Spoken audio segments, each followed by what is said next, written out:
I've already featured the fastest selling cars in the US, so this time, it's time to show you the ones that are lagging in the race.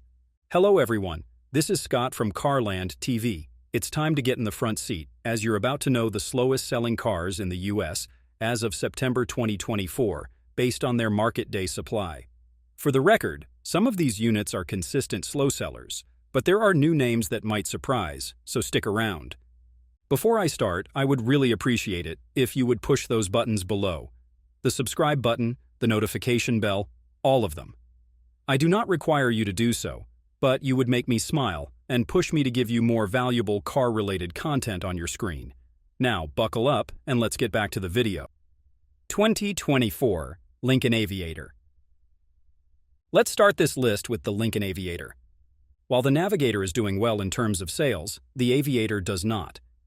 CarEdge released its market day supply report for the month of September, and I found out that the Aviator has a high market day supply, specifically at 392. A high market day supply isn't a good thing, as it means that a particular car doesn't get out of inventories fast. Out of the 8,000 Aviators currently on sale, there are only 900 of them that got sold in the past 45 days, or based on the time I made this video, and that's pretty concerning. The Aviator is a luxury mid-size SUV, for those who don't know, and this thing, with its latest model, has a 3-liter twin-turbo V6 engine that makes 400 horsepower, along with the option of a rear-wheel or all-wheel drive. It has the appointments that you would expect from a luxury car. Its cabin is premium at best, and the materials are upscale and durable. It also has advanced driver assist features as well, and all that comes for a starting price of $53,000. Obviously, this one doesn't have a steep price wall as compared to other luxury midsize SUVs. Still, these positive points could not make up for its dismal sales. A factor that I'm constantly pointing out is its fuel economy, which is average for its class at 17 to 18 miles per gallon on city roads and 25 miles per gallon on highways. These figures pale in comparison to rivals like the Audi Q7 and BMW X7, which offer better fuel efficiency. And these two have all-wheel drive as standard already. Additionally, while the Aviator has a third row, it feels cramped, making it less practical for folks who need extra space. 2024 Maserati Levante. The Maserati Levante won't really sell a lot today and in the foreseeable future. Its extremely high sticker price is already a barrier for most buyers. It has a 6-figure entry price for Pete's sake, but doesn't offer a lot, especially in its interior space. In the data provided by CarEdge, the Levante has a market day supply of 410, and not a lot of it is currently up for sale. I think it was only 600 units or so, and in the past 45 days, there were only 60 that were brought home from dealerships. The Levante has 3 trims: the GT Ultima, the Modena Ultima, and the Trofeo Ultima. With the V8 Ultima, prepare to burn your savings, as it costs $188,000 per unit. The basic model is equipped with a V6 engine that makes 345 ponies, and when fitted to Modena, that number increases to 430 horses. Of course, they have 4-wheel drivetrains and 8-speed auto transmission. But from the Modena to the Trofeo Ultima, users get the option to choose V8 engines that deliver up to 572 horsepower. To be honest, I'm no longer sold on these V8 machines, but if you're into them, then that's your call. There's nothing a lot to say about why the Levante isn't a top market performer. I mean, its price checks out, right? Americans are also not that completely sold yet on the Italian flair, so despite its strengths, we can't just expect that it will become a top seller. Plus, those V8 engines I talked about, they have poor fuel efficiency.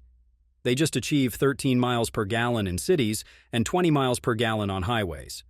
So, even if you have some money to spare, I think the Porsche Cayenne and BMW X5 are much better options than the Levante. With its current stats, you gotta consider my proposition. 2024 Mercedes-Benz EQB. So yes, the pattern of luxury vehicles not selling fast is already clear here.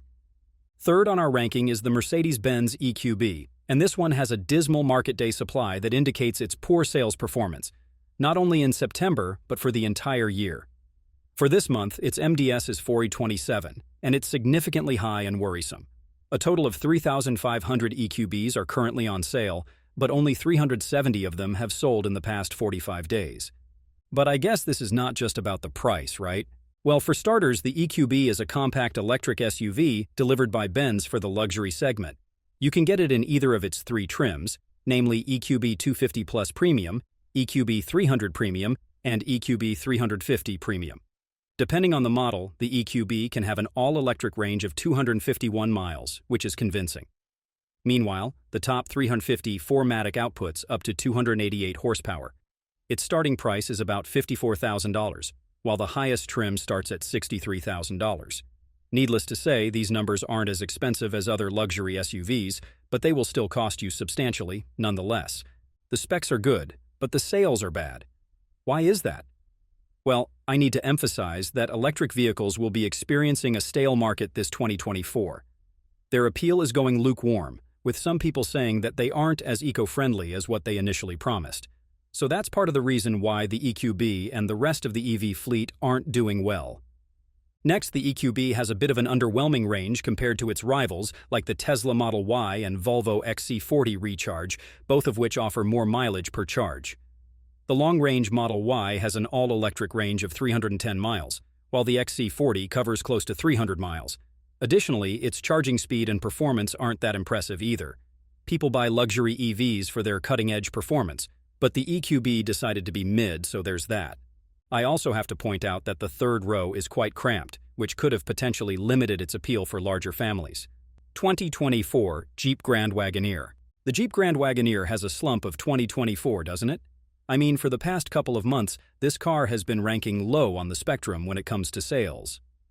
Based on what CarEdge presented, this Jeep car has a high market day supply of 428, which means that it doesn't get that much sales across the United States.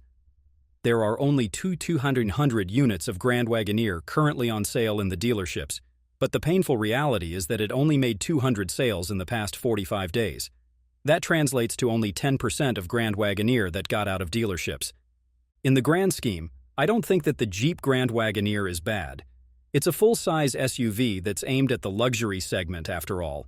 It's distinct in the sense that its plush nature has a mix of off-roading capabilities. This isn't that surprising, however, since we're still talking about a Jeep product. This thing isn't lousy either, as its 3-liter twin-turbo inline-6 engine makes up to 510 horsepower and tows about 9,800 pounds. This engine is a lot more powerful than the previous V8 it uses.